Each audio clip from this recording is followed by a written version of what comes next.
אוקיי, אני חושב שאני מקליט. שלום לכולם.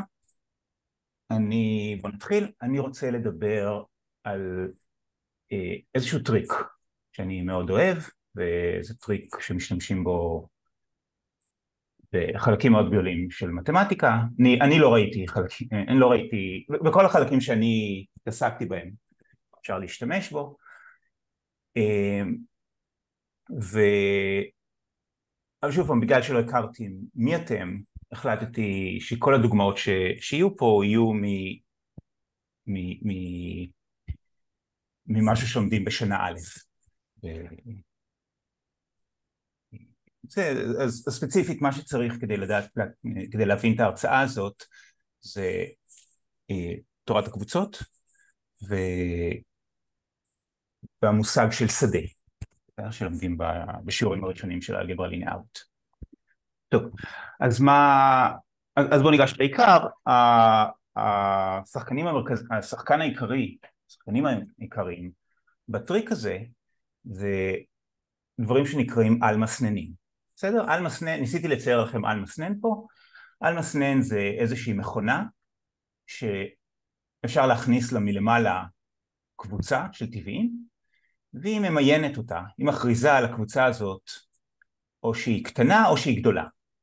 בסדר? ופשוט צריכה להחליט על כל קבוצה, האם היא קטנה או גדולה. אז נניח על מסנן הזה פתאום אתם רואים שהוא החליט הקבוצה הריקה או קבוצה שמכילה את 1, 2, 3 היא קטנה, ובאופן כללי אנחנו נרצה שקבוצות סופיות יוכרזו כקטנות, ולעומת זאת קבוצות שהן כל סופיות, בסדר? כמו מה שיש בצד ימין, יוכרזו כגדולות. בסדר? באופן כללי, או אחת מהדרישות, יש אם קבוצה היא קטנה, אז המשלים שלה הוא גדול ולהפך. בסדר? אז, סליחה. אז יאללה, בוא ניתן את ההגדרה. בשביל לתת את ההגדרה, מכיוון שכל קבוצה היא קטנה או גדולה, אני רק אגיד לכם מה הקבוצות הגדולות נדרשות. לקיים. בואו נכתוב את זה.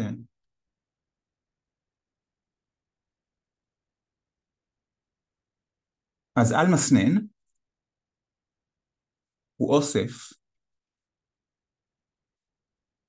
של תתי קבוצות של טבעים, זה הסימון שלי לקבוצת החזקה של הטבעים, שמקיים 4 דרישות. הדרישה הראשונה היא שכל קבוצה היא או קטנה או גדולה. בסדר, אני אכתוב את זה ככה. אם קבוצה היא גדולה, אז המשלימה שלה היא לא גדולה, ולהפך. בסדר? זאת אומרת, אם קבוצה היא גדולה, אז המשלימה שלה היא קטנה, אם קבוצה היא קטנה, אז המשלימה שלה היא גדולה. בסדר? זאת אומרת, לכל קבוצה, אחד מבין A או A משלים היא גדולה, בדיוק אחד. 2, אם קבוצה היא גדולה, ויש קבוצה יותר גדולה שמכילה אותה, אז קבוצה יותר גדולה. בסדר? דבר שלישי זה אם שתי קבוצות הן גדולות, אז החיתוך שלהם, החיתוך שלהם הוא גדול. בסדר? אולי יותר נוח להגיד מה זה אומר על קבוצות קטנות. איחוד של שתי קבוצות קטנות הוא קטן. 4, איזשהו נרמול כדי לא לקבל דוגמאות טיפשיות, זה שאם A סופית, אז A קטנה, אז אני אכתוב את זה ככה, המשלים של A הוא קבוצה גדולה. בסדר? עכשיו, שוב פעם, ברור שקבוצות סופיות, לפי ההגדרה תהיינה קטנות, קבוצות כל סופיות גדולות, אבל אז נניח מה לעשות עם קבוצה כמו קבוצת כל הזוגים? בסדר? אם להכריז עליה כקטנה או כגדולה. בסדר, אז מסתבר שיש יותר מעל מסנן אחד. יש על מסננים שחושבים שקבוצות הזוגים הן גדולות, שקבוצת הזוגים היא גדולה, ויש על מסננים שחושבים אחרת. בסדר? עכשיו זה לא כל כך משנה להרצאה שלנו. להרצאה שלנו אנחנו פשוט צריכים לקחת איזשהו על מסנן. עכשיו זה לא כל כך ברור שיש על מסננים. בסדר? הבעיה העיקרית היא שאנחנו לא מכירים. יש קבוצות די מטורפות של טבעיים, ואין דרך ברורה להחליט אם קבוצה כזאת היא גדולה או קטנה. אבל יש, ובעצם האמת היא שיש המון. יש מספר על מסננים, עוצמת קבוצת העל מסננים הוא 2 בחזקת רצף. יש אותם באמת כמו זבל. אבל שוב, קשה לבנות אחד כזה. בסוף ההרצאה אני אבנה על מסנן, אבל כרגע פשוט תאמינו לי שיש דבר כזה, ובואו נמשיך. טוב, עכשיו מה עושים עם על מסנן? אז זה הטריק העיקרי, אוקיי? בואו נקבע על מסנן אחת ולתמיד, ונעבור להגדרה שנייה. בוא נניח שיש לך סדרה של קבוצות, x1, x2, יש שאלה?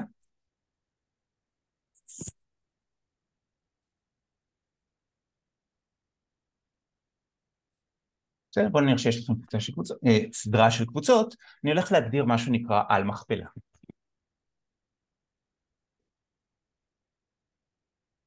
על המכפלה של הסדרה xn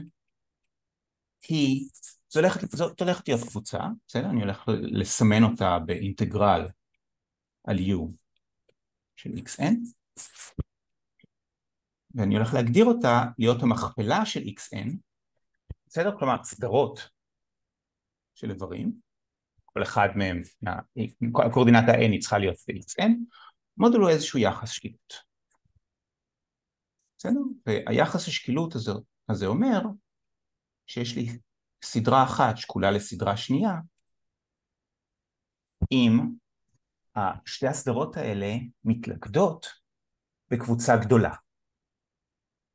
בסדר? זאת אומרת, אם קבוצת האינדקסים, כך ש-xn שווה ל-yn, העל מסנן שלי חושב שהיא גדולה. בסדר? אני לפעמים אגיד רוב. אז פה רוב הקורדינטות שלהם מצטרות. בסדר? אבל רוב אצלי זה לא רוב במובן של, זה רוב במובן של U. בסדר? אלה שתי הגדרות העיקריות בהרצאה הזאת. אז יש שאלות על ההגדרות?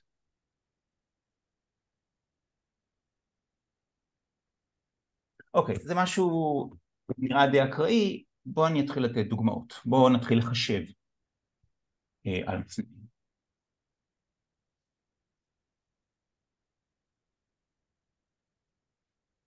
אז הדוגמה הכי פשוטה זה בואו ניקח את xn כולן להיות הקבוצה 0,1. בסדר? עכשיו בואו נסתכל על אותו על מכפלה.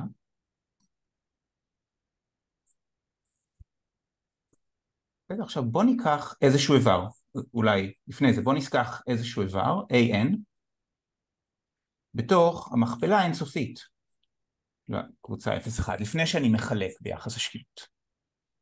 בסדר, זאת אומרת an זה סדרה של ביטים, ואז אחד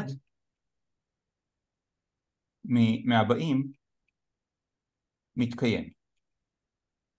נסתכל על כל האינדקסים, אז an יכול להיות 0 או 1, בואו נסתכל על קבוצת כל האינדקסים כך ש-an שווה ל-0.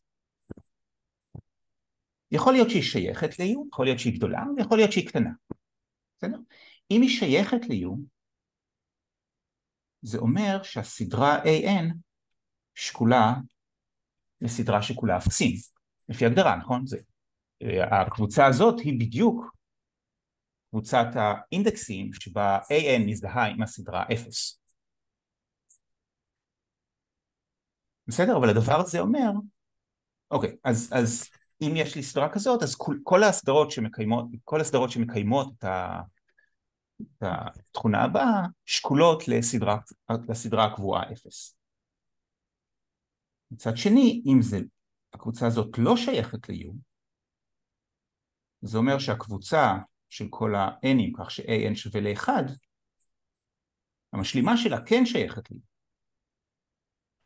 אבל אז זה אומר ש-AN שכולה 1, הסדרה שכולה 1. בסדר, אז המסקנה מזה, זה שחשבנו את העל מכפלה הראשונה, על מכפלה של הקבוצה הסופית 0,1, או במקרה הזה נקרא על חזקה, זה פשוט קבוצה בעלת שני איברים. אוקיי? לא נורא מעניין. בואו ניתן דוגמה קצת יותר מעניינת. בואו ניקח את xn להיות עדיין קבוצה סופית, אבל יותר גדולה. בסדר? 0, 1, 2, עד n.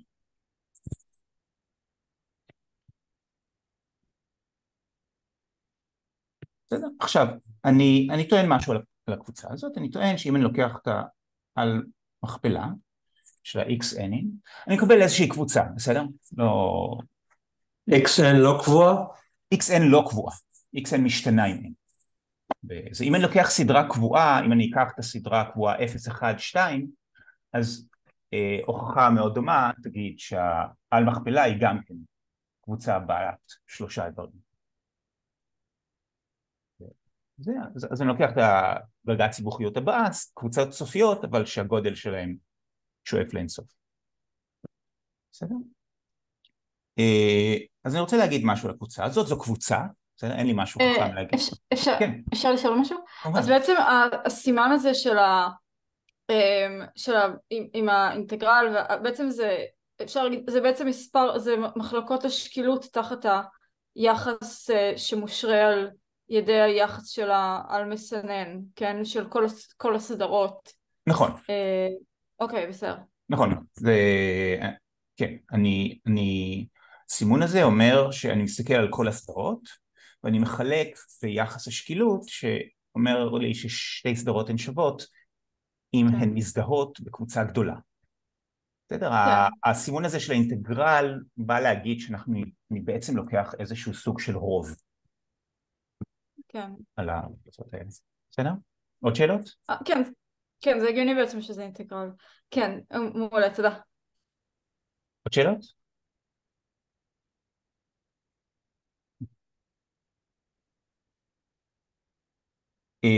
אז בואו ניקח, אני מקבל איזושהי קבוצה, בסדר? הדבר המפתיע שהעוצמה של הקבוצה הזאת, טוב, בתורת הקבוצות אין שום אינווריאנט אחר שאני יכול להצמיד לקבוצה, בסדר? אני יכול לקרוא לאיברים בשם שונה, אבל מבחינת תורת הקבוצות, האינווריאנט היחיד המעניין של קבוצה, ומה הגודל שלה, זה הדבר היחיד אז בואו אני אענה על השאלה המעניינת, הדבר הזה מסתבר שהוא גדול. הדבר הזה, העל מכפלה היא כבר מעוצמת רצף. Okay? למרות שאני לוקח קבוצות סופיות, בואו אני אוכיח לכם את זה, בסדר? אני אוכיח לכם את זה בצורה גרפית.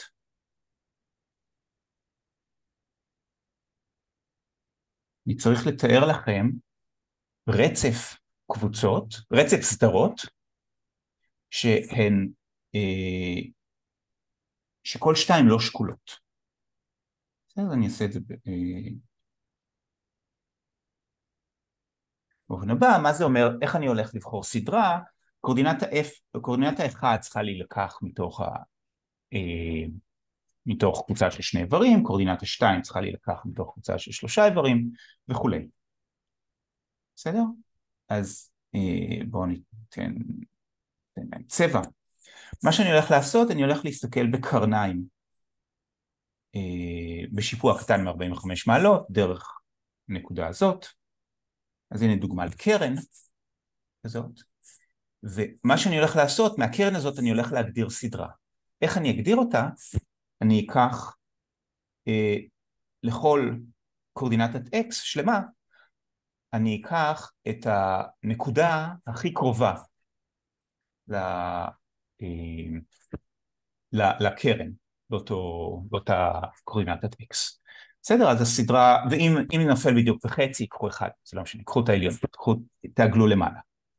בסדר, אז לדוגמה הסדרה שהישר הכחול שלי מגדיר, סדרה 0, ואז פה אני רואה, אם הנקודה הזאת קצת יותר קרובה למטה, זה 0, ואז הנקודה פה היא 1, והנקודה פה היא עדיין 1, ופה נראה לי שזה באמצע, אז פה אני אקח כבר 2, וכולי. בסדר? לעומת זאת, אם אני אקח ישר אחר, בסדר? אז נקבל סדרה אחרת, היא גם תתחיל ב-0, ואז ב-1, ואז פה זה יהיה 2, וכולי. בסדר? כולם רואים שאני מקבל סדרות מכל קרן שיוצאת.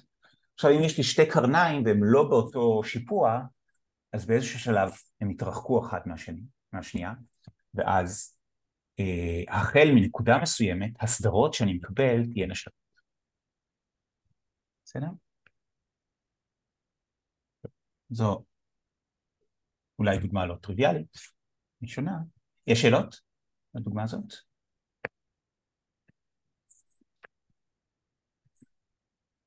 אוקיי. בוא ניתן את הדוגמה הבאה.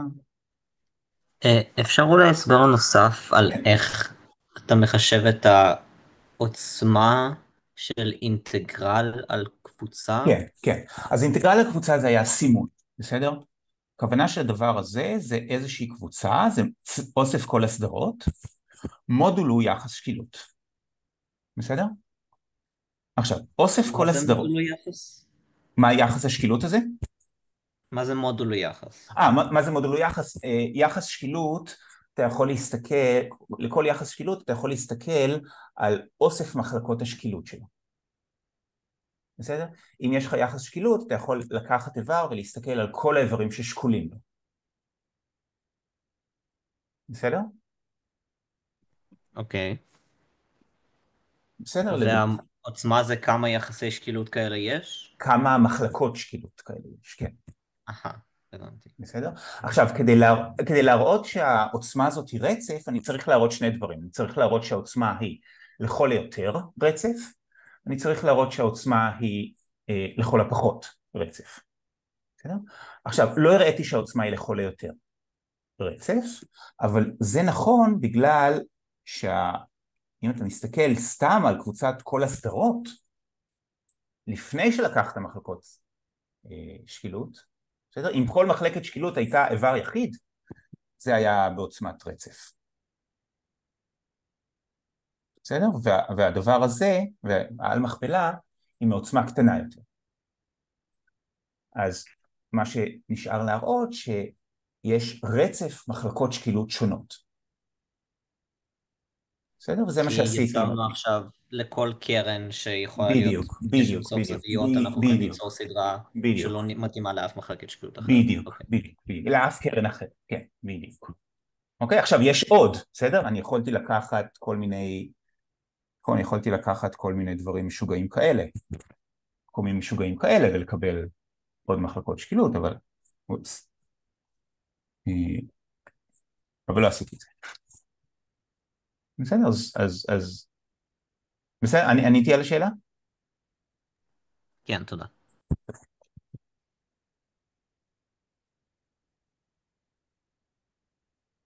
אוקיי, אז בוא נלך יותר לשימושים. בוא נניח שאתם לוקחים לא סתם קבוצות, קבוצות זה קצת משעמם, קבוצות יש אינווריאנט יחיד, גודל, אבל בוא נניח שאתם לוקחים שדות. אוקיי? ומסתכלים בעל מכפלה לא של קבוצות רק, אלא של שדות. אני טוען שעל הקבוצה הזאת, כיוון שעל כל אחד מהשדות יש פעולות, גם על הקבוצה הזאת. אז אני טוען שעל הקבוצה הזאת יש פעולת חיבור. בואו אני אגדיר אותה. בסדר? אני לוקח סדרה, לוקח את מחלקת השקילות של סדרה, בסדר? זה הסימון שלי, מחלקת שקילות של סדרה. אני רוצה לחבר אותה למחלקת שקילות אחרת של סדרה, בסדר, אז שוב פעם, הסימון הזה, זה מחלקת השקילות של הסדרה AN, זה כל הסדרות ששקולות ל-A. בסדר, אז אני פשוט אגדיר את זה, נראה קצת טיפשי, אני אגדיר את זה בתור מחלקת השקילות של הסדרה AN ועוד BN. אוקיי, אבל פה צריך להיזהר, בסדר? יש פה משהו לא לגמרי מיידי. בגלל שאם אני לוקח סדרה שקולה, אני יכול לכתוב את אותה מחלקת השקילות, בתור מחלקת השקילות של AN פסיק. וכנ"ל, אם אני לוקח סדרה ששקולה ל-BN, היא ממש אותה מחלקת שקילות כמו BN פסיק. עכשיו, לפי ההגדרה שלי,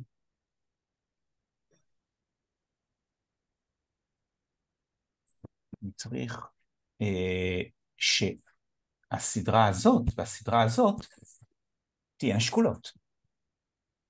בסדר? זה לא לגמרי ברור, אבל בואו נראה לכם למה זה נכון. בסדר? עכשיו, העובדה הזאת שהסדרה AN שקולה לסדרה AN פסיק, אומרת שאוסף כל הקורדינטות, כך ש-AN שווה ל-AN פסיק, הוא גדול. והעובדה הזאת, שהשוויון הזה, אומר שאוסף כל הקורדינטות, כך ש-BN ול-BN פסיק, הוא גם גדול. בסדר? ולכן, לפי התכונות של על מסנן, החיתוך של שתי הקבוצות האלה, הוא גם קבוצה גדולה. אוקיי? אבל אם AN שווה ל-AN פסיק ו-BN שווה ל-BN פסיק, זאת אומרת, החיתוך של הקבוצות האלה נמצא בתוך הקבוצה ש-AN ועוד BN שווה ל-AN פסיק ועוד BN פסיק. הפוך עם ההכלה לדעתי. מה? זה מכיל את זה ש-AN פלוס BN שווה AN. לא, הוא מוכל. אם הקבוצה הזאת מכילה גם איברים ש-AN שווה ל-AN פסיק ועוד אחד, אבל BN שווה ל-BN פסיק פחות אחת. בסדר?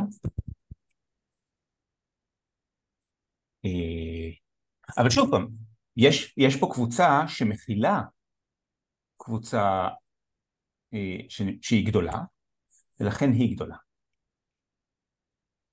ולכן יש פה שוויון. בסדר? טוב, אז יש פעולת חיבור, והאמת היא שזו פעולת חיבור קומוטטיבית, נכון? אם אני מחבר את הסדרה BN ו-AN, אני מקבל את הסדרה שהיא BN ועוד AN, בקורדינטה ה-Nית, אבל אנחנו יודעים שזה שווה. בסדר? אז היא גם, פעולת החיבור היא אסוציאטיבית, ויש שם 0, ושוב פעם אותה הגדרה, יש כפל. בעצם,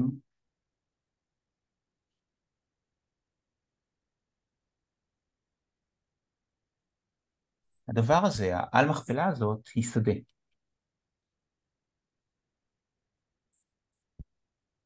אוקיי? קיבלנו שדה, מאוסף של שדות קיבלנו שדה חדש.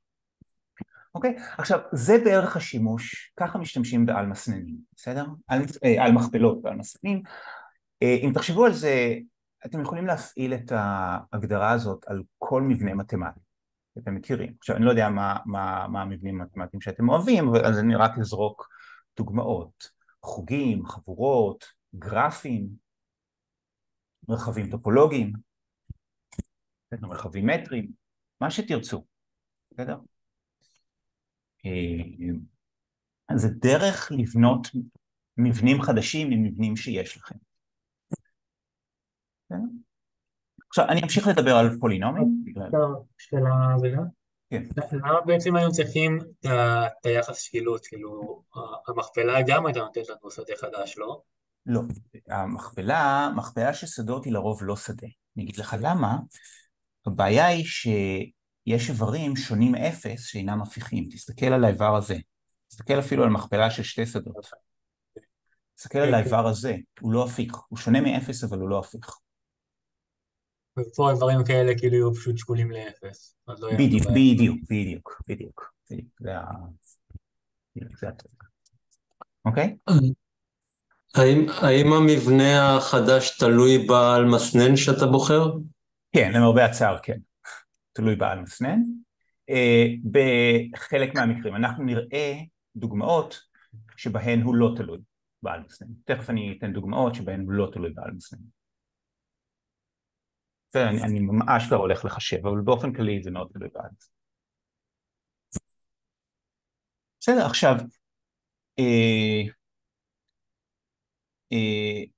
עכשיו אני הולך להיות מאוד...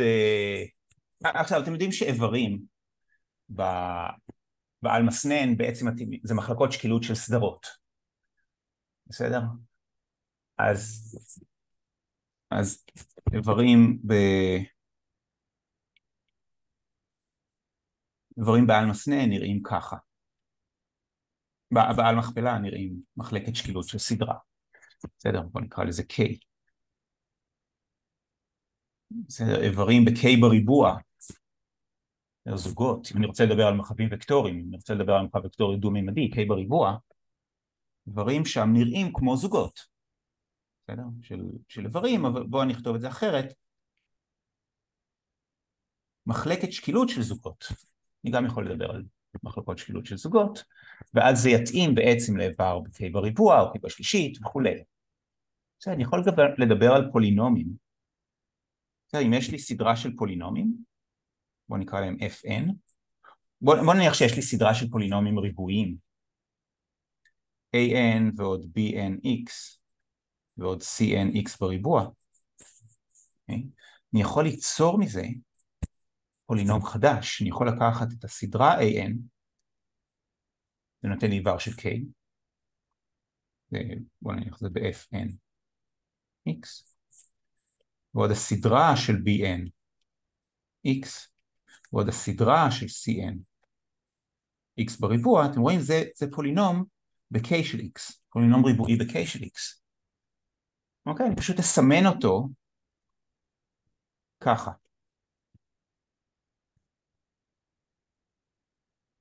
בסדר?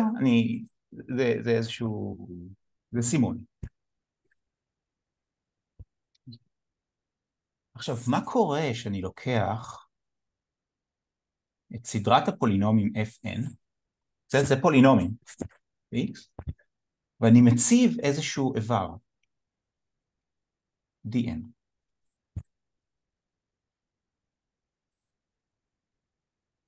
אוקיי? אז מה זה אומר להציב? הפעולות שלנו מתבצעות קורדינטה. בסדר? זה אומר שהקורדינטה 0 זה לקחת את d, קורדינטה 1 זה לקחת את d1 ולהציב אותו בפולינום f1. באופן כללי, אני הולך לקבל את הסדרה שמתאימה להפעלות הנקודתיות של fn על d. בסדר? עכשיו, מה זה אומר לי? בסדר? אז לדוגמה, זה אומר לי שאם כל dn הוא 0 של פולינום fn, זה אומר שהפולינום, נקרא לזה f, זה d. בסדר? אז הפולינום f פועל על האיבר d שווה ל-0. עכשיו, מה זה עוד אומר לי? זה אומר לי שאם לכל אחד מהפולינומים fn, נניח שיש לי סדרה של פולינומים ריבועיים, נניח שלכל אחד מהפולינומים האלה, fn, יש שורש, אז גם לפולינום f יש שורש. למה? כי לכל אחד מהם אני הולך לבחור את השורש הזה, אני הולך לבחור שורש, אני אקרא ל-dn, ואז אני הולך לשים את הסדרה הזאת, לשים את ה-dn'ים בסדרה, ואז הסדרה הזאת תתאים לשורש של הפולינום. בסדר? זה אומר, שוב פעם, אני אחזור על זה, אם לפולינום מסוים, אם יש לי פולינום שאני מציג אותו כסדרה של פולינומים, ולכל אחד מהם יש שורש, אז גם לפולינום על מכפלה יש שורש. בסדר? אז לדוגמה, אם אתם לוקחים שדה כמו המרוכבים, ומסתכלים על מכפלה שלו, אז לכל איבר שם יש שורש. אני לוקח את האיבר, אני לוקח סדרה, איבר זה סדרה, זה סדרה של מספרים מרוכבים, לכל מספר מרוכב יש שורש, אז אני יכול לקחת את הסדרה הזאת של השורשים ולקבל איבר בעל מכפלה. ואני יכול לעשות את זה לא רק לשורשים, אני יכול לעשות את זה לפולינומים ממעלה 3, 4 וכו'. אפשר לשאול שאלה? כמובן. אבל זה נשמע, אני כאילו פשוט מנסה רגע לתפוס את מה שאמרת עכשיו, זה נשמע אבל שאני בסוף אקבל פולינום מעל kx, נכון? והמעלה שלו גם צריכה להיות 2. נכון. אבל יש לו אינסוף שורשים. זה נראה שיש לו אינסוף שורשים, נכון? כי את יכולה לבחור בכל קורדינטה איזה שורש לקחת, נכון? נניח שורש 2, נכון. יכולה לבחור פלוס שורש 2 ומינוס שורש 2. כן. אבל תסתכלי על בכל קורדינטה. בכל קורדינטה יש רצף עקרוני של שורשים. נכון. אבל תסתכלי תסתכלי בקורדינטות שבחרת באמת שורש 2. בסדר? האם זה קבוצה גדולה או קבוצה קטנה? האם על-מסנן שלך יחשוב שהיא קבוצה גדולה או קבוצה קטנה? אם הוא יחשוב שהיא קבוצה גדולה, זה כאילו שקול לשורש 2 בהכל. זה שקול לבחור את כל שורשים שורש 2. אז אני מקבל עדיין, כן. הבנתי. זה בדיוק הדוגמה הראשונה שעשינו של קבוצה סופית בחזקת, כאילו על מכפלה של קבוצה סופית. נכון, נכון. תודה, כן. אוקיי, יופי, שאלה מצוינת. המשפט הקטן של בזו עדיין נכון. כל שדה, כל פולינום יש לכל יותר אין שורשים. מזלנו, כן. למזלנו, כן, אחרת היינו יכולים לסיים את ההרצאה כאן. סבבה, אז בוא סוף סוף נחשב דוגמה מעניינת. בעל מכפלה. בוא נסתכל בעל המכפלה של השדה C. על החזקה, בסדר? הסדרה שלי היא קבועה, זה המספרים המרוכבים. אז מה אני יודע על הדבר הזה? אני יודע שהשדה הזה הוא שדה. בסדר? אני יודע שהוא סגור אלגברית.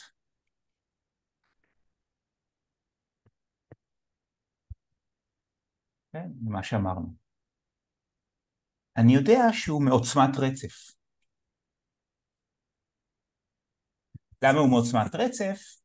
בגלל שהעוצמה שלו היא לכל יותר עוצמה של C בחזקת א' 0, שזה רצף, ולכל הפחות העוצמה של, אתם זוכרים, בנינו את העל מכפלה של 0,1 עד N, שהיא כבר מעוצמת רצף. עכשיו, יש עוד משהו אני צריך שהשדה הזה הוא מאפיין 0. אוקיי, אני לא יודע אם באלף הקודם קראו לזה מאפיין, אולי אתם קוראים לזה אופיין של שדה. כמה פעמים צריך לחבר 1 עד שמקבלים 0. בסדר? עכשיו, למה השדה הזה הוא... טוב, השדה הזה ברור שהוא מאפיין 0. בסדר? כי לוקחים את הסדרה 1, מחברים אותה לעצמה 5 פעמים, מקבלים את הסדרה 5, שאיננה שקולה ל-0. עכשיו יש משפט, בסדר? אני לא אוכיח אותו, זה לא משפט נורא קשה, אבל צריך לדעת משהו על שדות. שכל הדברים האלה, מסתבר שיש רק שדה אחד שמקיים.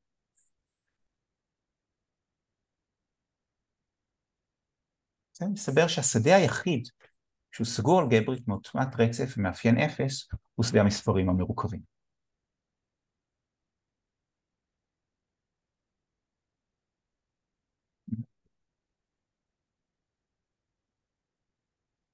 טוב, עכשיו, זה אולי נראה לכם טיפשי, בסדר? לא קיבלנו פה שום דבר חדש, אבל זה לא נכון, זה באמת באמת לא נכון. קיבלנו פה משהו די עמוק, וזה, תנו לי לתת לכם דוגמה עכשיו לשימוש של על מכפלות.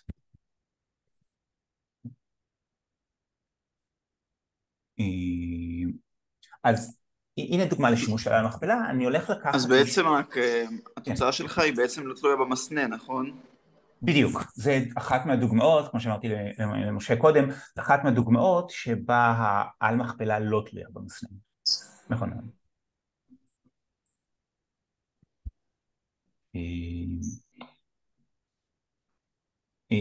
אז בואו נראה לכם דרך להשתמש בעל מסננים, בסדר? וזה דרך די נפוצה לקחת טענות איכותיות ולהפוך אותן לטענות כמותיות. בסדר? אז הנה משפט בגיאומטריה אלגברית, בסדר? הוא אומר דבר כזה, אם יש לכם שני פולינומים מרוכבים, שניהם משתנים, זרים, אז אוסף כל האפסים המשותפים שלהם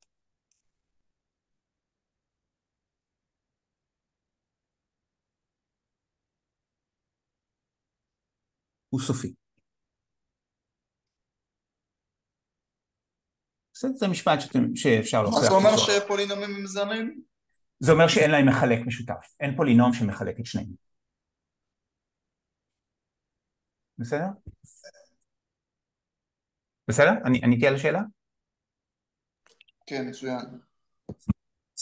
טוב, אז זה משפט שמוכיחים, וזה, אני הולך עכשיו לקבל בחינם גרסה כמותית שלו באמצעות על מסננים.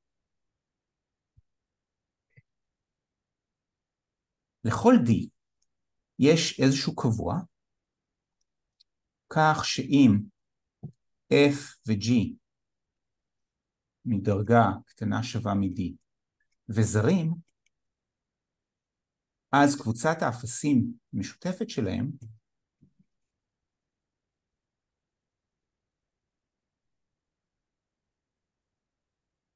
מעוצמה קטנה מהקבוע הזה. בסדר, זו התוצאה, המשפט היא תוצאה איכותית, אבל אפשר להסיק ממנה תוצאה כמותית, שיש איזשהו חסם אפקטיבי של מספר הפתרונות.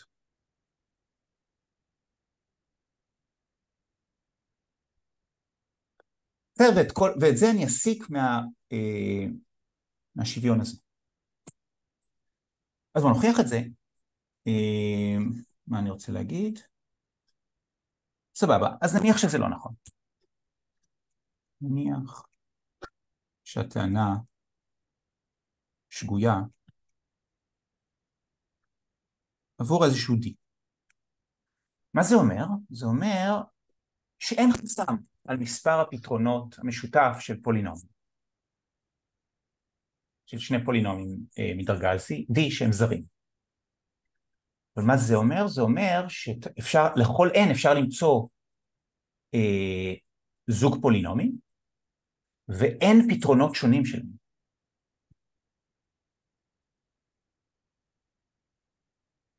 Fn, Gn, ונקודות, בוא נקרא להם P1,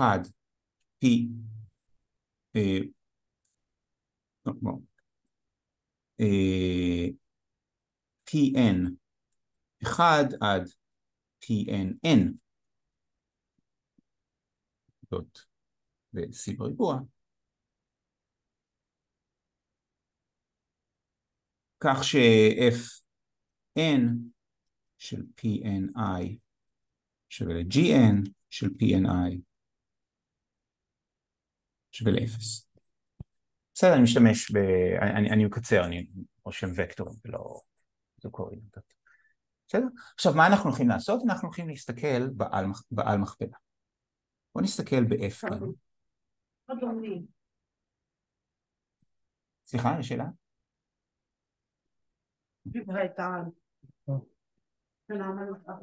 בואו נסתכל בדבר הבא. בואו נסתכל ב-P1, שהוא הסדרה של הזוגות 24 و3 1. P1 1, P2 1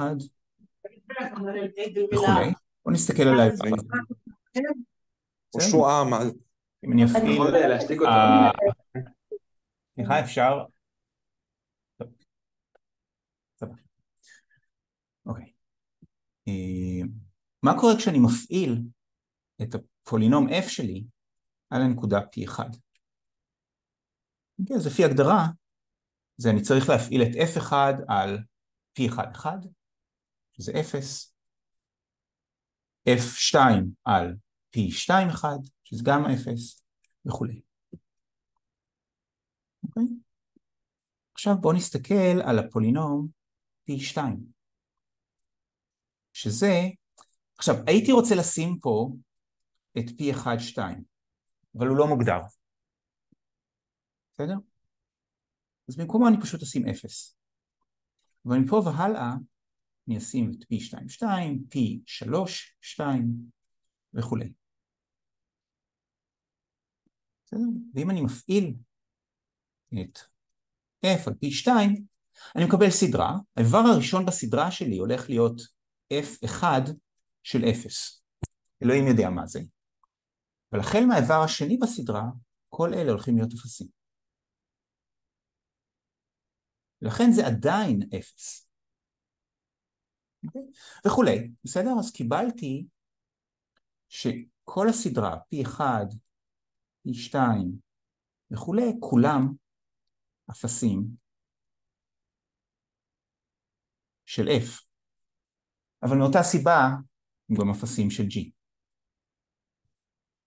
אז קיבלתי שני פולינומים מדרגה D שיש להם אינסוף אפסים משותפים. זאת הסתירה. בסדר, אז די בחינם, אתם רואים? טוב. עכשיו, לטריק האחרון שלי, אני רוצה לספר משהו, אוקיי? משהו בתורת השדות. אני מקווה שכולם מכירים את השדה הסופי בגודל P.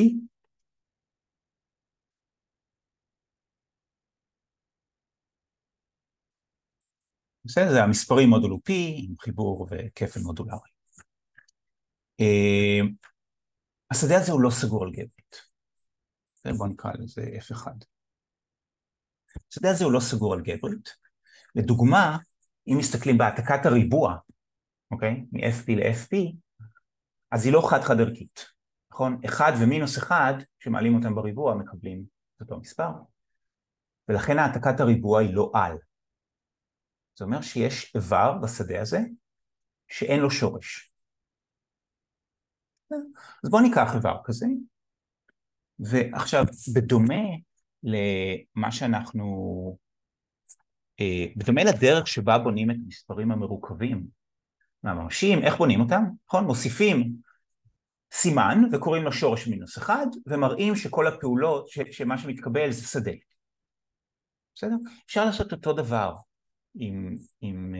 אפשר לעשות בנייה ממש אנלוגית, ולקחת את F1 ולהוסיף לו שורש של איבר, שאין לו שורש.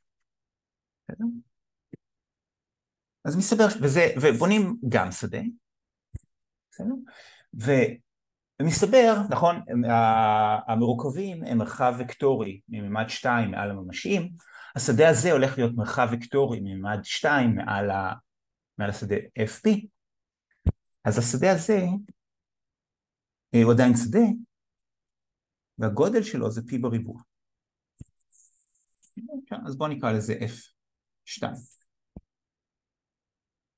בסדר, עכשיו האמת היא, אני אספר לכם, זה לא כל כך רלוונטי, אבל ברגע שהוספתם שורש אחד, מיד לכל איבר יש שורש. בסדר, זה לא כל כך רלוונטי, אבל השדה הזה עדיין לא סגור אלגברית. יש עדיין פולינומים, אפילו פולינומים ממעלה 3, מעל F1, שאין להם שורש.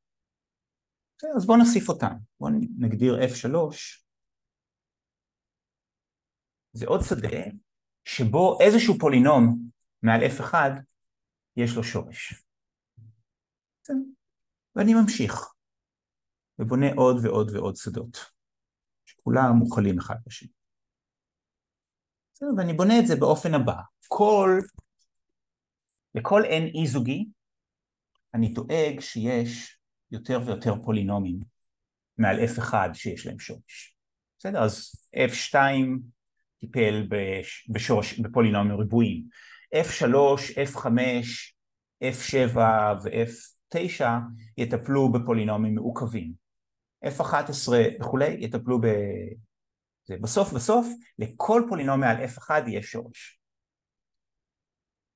אם אני ב, ב, באינדקסים שהם זוגיים אבל לא מתחלקים בארבע, אני אטפל בשדה F2. נדאג לזה שכל הפולינומים מעליו יש להם שורש. בסדר? באינדקסים שהם שהם מתחלקים בארבע אבל לא בשמונה, אני אטפל בשדה F3 וכו'. אני אקבל סדרה של שדות סופיים, כך שהאיחוד שלהם הוא סגור אלגברית. זה בנייה של מה שנקרא סגור אלגברי. כל שדה יש שדה יותר גדול ממנו שהוא סגור אלגברית. זה שדה סגור אלגברית ממציין T.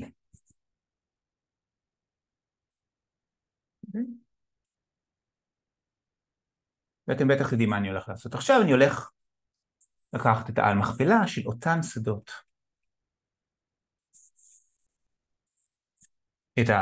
של אותם שדות סגורים אלגברית, אני מציין P. אז מה אני מקבל פה? אני מקבל שזה שדה סגור אלגברית ומעוצמת רצף, בסדר? ואני טוען שהמציין שלו הוא P. למה המציין שלו הוא P? נניח למה המציין שלו הוא לא 2? בואו ניקח את 1 ועוד 1. סליחה, פה אני עובר על כל הראשונים. יש עדיין קבוצה בת מניה, זה לא משנה אם אני עובר על כל הטבעים או על קבוצה בת מניה אחרת. אני מסתכל ב1 ועוד 1, אני מקבל את הסדרה שהיא 0, 2, 2, 2 וכו'.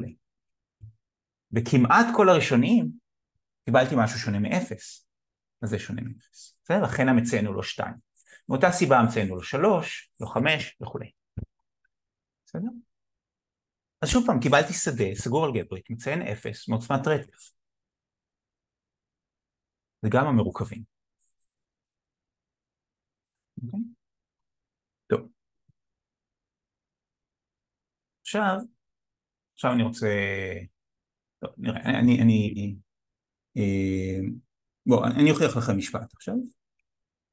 המשפט הזה הוכח לראשונה על ידי גרוטנדיק, אבל פחות או יותר מיד אחרי שפרסם את המשפט הזה, ג'יימס אקס נתן הוכחה בעזרת על מסננים, שאני רוצה להראות לכם. בסדר? זה באמת הוכחה יפהפייה. המשפט הוא כזה. יש לכם העתקה מ-C בחזקת n ל-C בחזקת n, שהיא פולינומיאלית.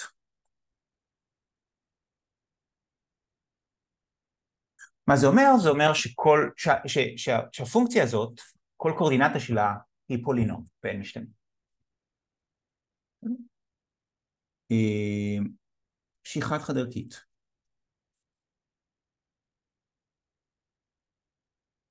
אז F היא בעצם על.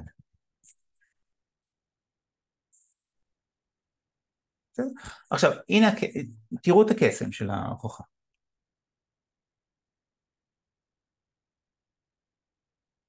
אוקיי, אז קודם כל בואו נקרא לטענה הזאת כוכב, בואו נקרא לה כוכב על C.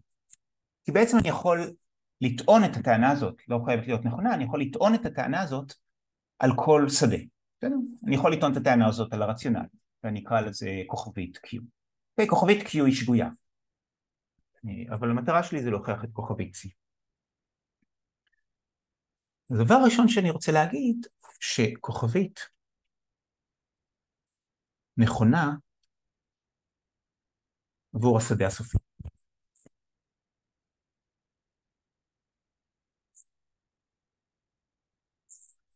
למה היא נכונה מעל שדה סופי? פה אין קשר לפולינום. כל העתקה מקבוצה סופית לקבוצה סופית, לאותה קבוצה, אם אחד חד ערכית היא על, קוראים לזה עיקרון שוב החיונים.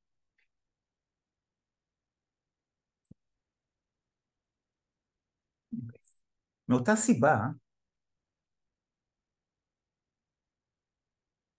כל אחד מהשדות, אני אעבור קודם, אתם זוכרים את כל אחד מהשדות האלה שבנינו כדי לבנות את הסגור האלגברי? כל אחד מהם סופי. מאותה סיבה, הטענה הזאת נכונה עבור כל אחד מהם.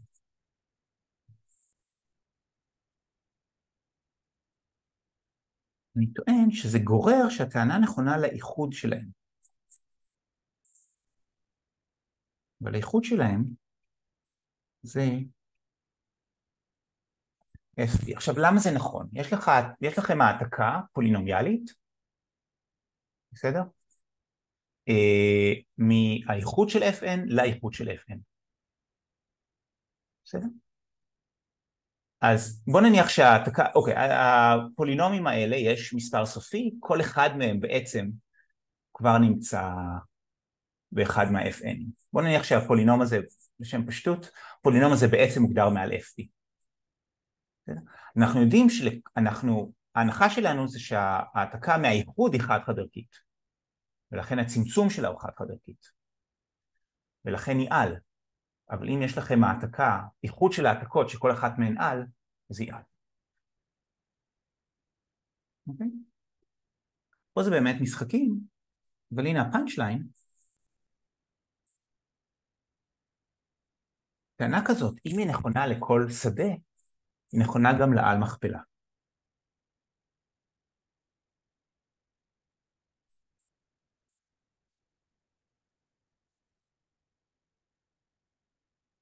לעל מכפלה כבר C.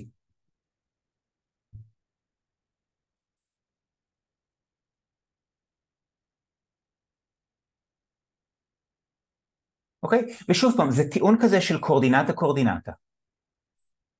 אוקיי? יש לי העתקה פולינומיאלית, מ-C ל-C. טוב, בואו נזהה את C עם העל מכפלה, אז יש לי העתקה פולינומיאלית מעל מכפלה בחזקת n לעל מכפלה בחזקת n. מה זה אומר? זה אומר סדרה של העתקות פולינומיאליות. בסדר? עכשיו, העתקה של העל מכפלה היא חד-חד ערכית. זה אומר שלקבוצה גדולה של העתקות האלה חד-חד ערכיות. ואז לקבוצה גדולה, העתקות הן על, בגלל שאני יודע את הטענה עבורן, ואז גם נובע שהעתקה היא על. בסדר, זה טיעון כזה של קורדינטות שעושים. עבור לפי הטענה הזאת לא פשוט כאילו טריוויאלית כזה, כי סליחה? עבור C, הטענה הזאת לא טריוויאלית, פשוט כי העתקות החד-חד ערכיות היחידות יהיו לך Z מינוס איזשהו למדה ב-N. כן, עבור n שווה ל-1, זה העתקה ברורה, העתקות היחידות שהן חד-חד ערכיות הן לינאריות, כן. אבל אפילו בממד 2 זה לא העתקה, זה לא ברורה. אוקיי? טוב, יש עוד 3 דקות. אז תנו לי לבנות לכם על מסנן. בואו נסיים את ההרצאה הזאת, בזה שאני אבנה לכם על מסנן.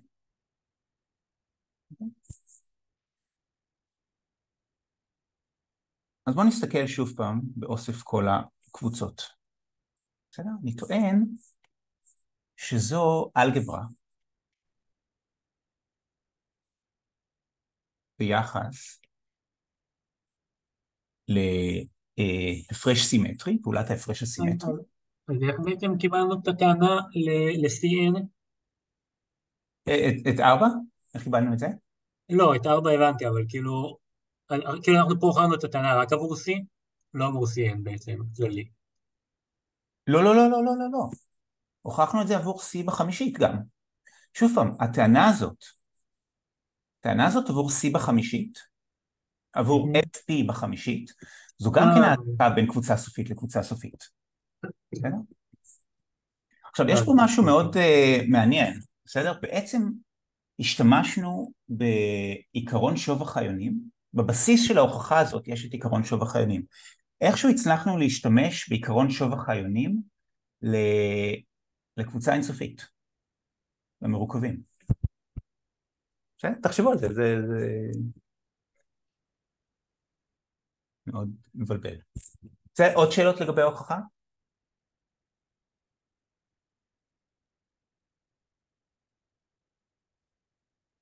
טוב, משה, בעצם, אני לא יודע, הזמן שלי נראה לי שנגמר. אתה יכול להוסיף עוד כמה דקות, זה בסדר. בינתיים אני רואה שהם עוד לא עוזבים בהמוניהם, מה שנקרא. אוקיי. בסדר, אז תנו לי לבנות לכם על מסנן כדי שכל מה שעשינו לא יהיה טריוויאלי. בואו נסתכל על Pn, אבל אני רוצה להגדיר עליו חיבור וכפל. אז את הכפל קל להגדיר, זה חיתוך, ופעולת החיבור היא לא איחוד, אלא הפרש סימטרי. בסדר? מה שמדעני מחשב קוראים קסור. אז מסתבר שאם עושים אם לוקחים את אוסף כל הקבוצות ביחס לשתי הפעולות האלה, מקבלים אלגברה. בסדר? החוג הזה מקיים קומוטטיביות, יש דיסטריבוטיביות וכו'. בסדר? אבל היא אלגברה מעניינת, היא אלגברה בוליאנית. אלגברה בוליאנית זה אלגברה שמקיימת ש-x בריבוע שווה ל-x. במקרה שלנו, החיתוך של קבוצה עם עצמה זה היא עצמה. עכשיו, אם אני מסתכל עכשיו על אוסף כל הקבוצות הסופיות,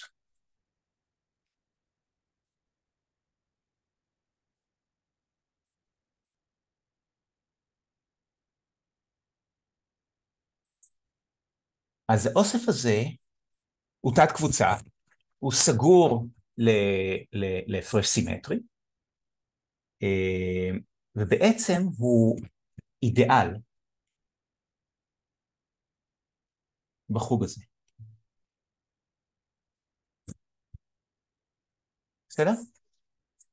זאת אומרת, אם אני לוקח קבוצה כלשהי ולוקח חיתוך שלה עם קבוצה סופית, אני מקבל קבוצה סופית. וזאת בעצם הטענה. אוקיי? אז יש לכם חוג ויש לכם אידיאל. אז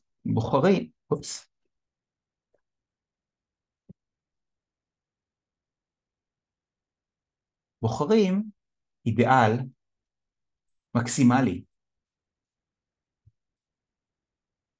נקרא לו M. אז אני מצטער לכל מי שבשנה ראשונה אני משתמש בחומר שנלמד בקורס יותר מתקדם באלגברה. חוגים. בוחרים אידיאל מקסימלי. בסדר? ואז בואו נסתכל ב-Pn מודולו אותו אידיאל מקסימלי. אז קודם כל, בכיוון שהם אידיאל מקסימלי, מקבלים שדה. אידיאל מקסימלי שמכיל, כן, כן, כמובן, תודה. אתה משתמש באקסיומת הבחירה בשביל זה? כן, אני משתמש באקסיומת הבחירה, אני משתמש באקסיומת היסוד, אני משתמש באקסיומת... אני משתמש בכל... אני עובד ב-ZFC. אבל באמת, החלק הלא ברור, זה משהו לא קונסטרוקטיבי. זה באמת הוכחה לא קונסטרוקטיבית, שמשתמשים בה כדי להוכיח דברים מאוד קונקרטיים. איום של המסננים שקול לאקסיומות הבחירה? איזשהו וריאנט של אקסיומות הבחירה, כאילו, כן.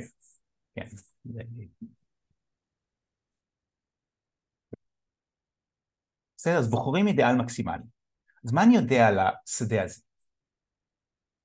השדה הזה הוא שדה בוליאני. נכון? זה אומר ש-x בריבוע שווה ל-x לכל x. בגלל שזה היה נכון בחוג למעלה. אבל מה זה אומר? זה אומר שהפולינום x בריבוע פחות x מתאפס. כל איבר הוא שורש של הפולינום הזה. בסדר? אבל לפולינום הזה יש שני שורשים, 0 או 1. מה זה אומר? זה אומר שוב פעם, השדה האבסטרקטי הזה, בעצם השדה בגודל 2. אוקיי?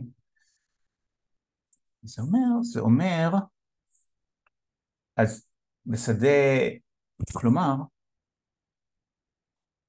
לכל x, או ש-x שייך ל-m, בסדר? או ש-x מודולו ה-m הוא 0, או ש-x מודולו m הוא 1. וזה אומר ש-x ועוד 1 שייך ל-m. עכשיו, מה זה x ועוד 1? מה זה 1? 1 זה כל הטבעי בחוג הזה. בסדר? מה זה x? אז זה כל x. בוא נקרא לזה קבוצה. כל x זה p של n. או ש-a שייך לזה, או ש-a ועוד 1, הפרש סימטרי עם 1. אבל זה פשוט a משלים. בסדר? אז אני טוען שאם אני לוקח את u להיות 1 ועוד m, הקוסט הלא טריוויאלי, הוא על מסנן. אתם זוכרים, היו לנו 4 דרישות. הדרישה הראשונה היא בעצם זאת. שכל קבוצה או היא או המשלימה שלה נמצאת ב-u. ורק אחד. ההנחה השנייה זה שאם, מה זה היה? שחיתוך של שתי קבוצות ב-m נמצא ב-m, נכון? אבל בשדה הזה אם אני לוקח, אוקיי,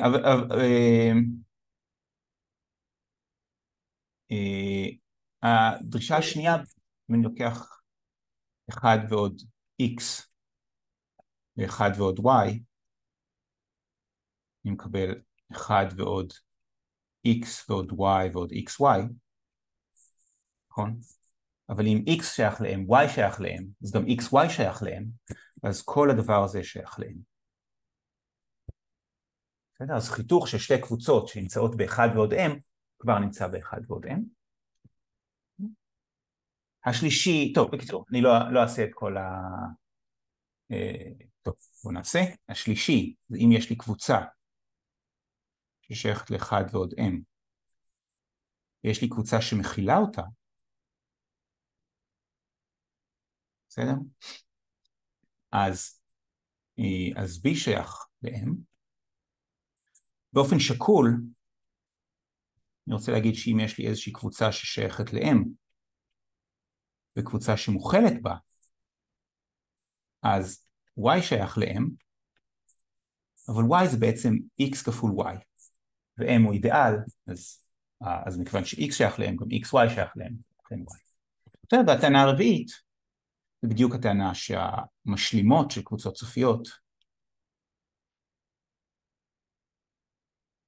אז a שייך ל-m. אתה מתכוון 1 ועוד m, נכון?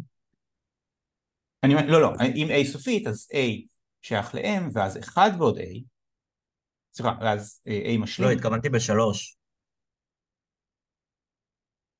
פה כן, אתה צודק. אם זה התיקון, אז כן.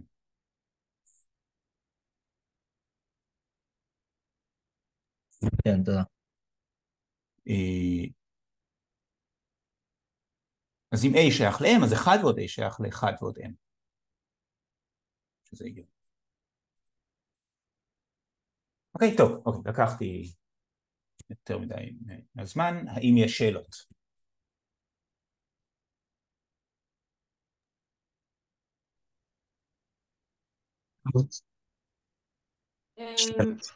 אפשר לשאול שאלה? כן. אולי זה קצת, כלומר, אני זוכרת שעשיתי קורס בלוגיקה ואז ראיתי את המשפט הזה, ואני חושבת שגם הוכחנו בצורה די יחסית דומה שבעצם לכל החבורות החופשיות יש את אותה, שכל החבורות החופשיות הן שקולות אלמנטרית.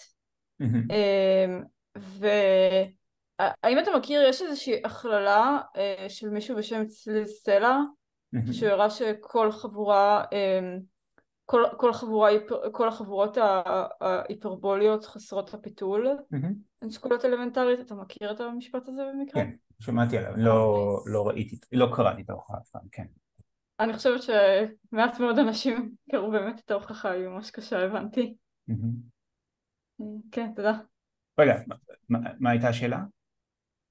לא, סתם רציתי לדעת אם שמעת עליו, זה הכל. כן.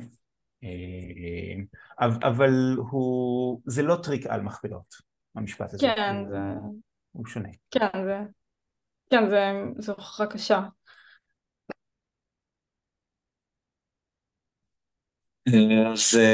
אז העניין במה שהראית זה בעצם לעבור מ-C לשדות סופיים, זאת אומרת גם בדרך קסם המציין, הקרקטריסטיקה הופכת מ-0 לחיובית, וגם מחיובית ל-0. זאת אומרת הפוך מחיובית ל-0, וגם אתה יכול להוכיח דברים בשדות סופיים במקום ב-C, שאולי במקרים מסוימים יהיו יותר קלים.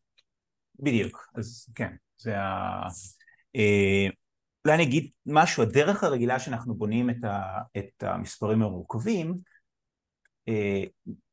איך אנחנו בונים אותם? אנחנו מתחילים מהטבעיים, ואז עוברים לשלמים, ואז עוברים לרציונליים, ואז עוברים לממשיים, ואז עוברים למרוכבים. אז ככה הולך, בעצם אם שואלים למה החיבור במרוכבים הוא קומוטטיבי, אז הסיבה היא שמתחילים ומוכיחים, חייבים לעבור את כל הסדרה הזאת. כדי להוכיח משהו על החיבור במרוכבים, אנחנו מוכיחים אותו בהתחלה על הטבעיים, ואז על השלמים, ואז על הרציונליים וכו'. בסדר? זו דרך אחרת לבנות את המרוכבים. בסדר? זו דרך שהיתרון בה זה שבכל שלב אתה נמצא בשדה. כדי להוכיח משהו, יש טענות שפשוט אי אפשר לנסח, או לא נכונות, בדברים שאינם שדות. אבל אם יש לך טענה אלגברית על שדות, ואתה רוצה להוכיח אותה על המרוכבים, אתה יכול לנסות לעשות בדרך אחרת. להתחיל משדות סופיים, ושאולי הטענה אפשר לבדוק בידיים, ואז להמשיך בדרך הזאת, פשוט דרך עוקפת, בדרך הרגילה שבה אנחנו מגדירים את המרוכבים. ויש עוד שימושים שלא הראית אותם בהרצאה? יש המון שימושים. שהם שונים מהשימוש הזה בקומפלקסים והשדות הסופיים. כן, כן. הדרך, נניח, הראיתי בעצם שני דברים. הראיתי דרך אחת להפוך טענות איכותיות ולקבל טענות כמותיות. זה היה הדבר הראשון, והראיתי דרך לקשר בין שדות סופיים לשדות אינסופיים, באמצעות על מכפלה. ואת כל הדברים האלה אפשר לעשות בהמון תחומים אחרים של מתמטיקה. אני לקחתי שדות, שוב פעם, בגלל ששדה זה משהו שרואים בשבוע הראשון של תואר ראשון, אבל אפשר להשתמש, אבל כל תחום במתמטיקה אפשר לקחת על מכפלות ולפחות ולקבל תוצאות כאלה. יש איזשהם תוצאות, נקרא לזה מפורסמות, בהקשר של תורת הגרפים, סתם מתוך עניין? כן, אני מכיר, כן, יש הרבה התעסקות בתורת הגרפים בעל מכפלות. אם רוצים להוכיח טענות כמותיות על גרף מסוים, על סדרה של גרפים, זה מתרגם לטענות איכותיות על העל מכפלה שלנו. יש על מכפלה של גרפים. בואו אני אתן לך דוגמה שקופצת לי לראש. אני רק אגיד, בסדר, אני ארשים אותך בזה שזה משפט זה, כי יש לו שם. יש משפט מאוד מפורסם, משפט הרגולריות של סמרדי. זה משפט סמרדי. סמרדי. אם את מחפשת, כותבים את זה SZ, זה שם הונגרי.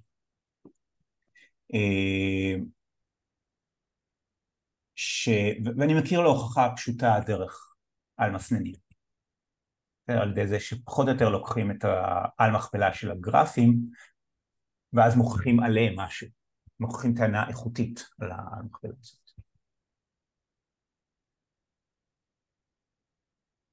תודה. שמחה. טוב, תודה רבה, הרצאה באמת מרתקת וגם נגישה, גם מרתקת וגם נגישה לכל הרמות, ובאמת תודה לפרופסור אבני שמתנדב ככה בשביל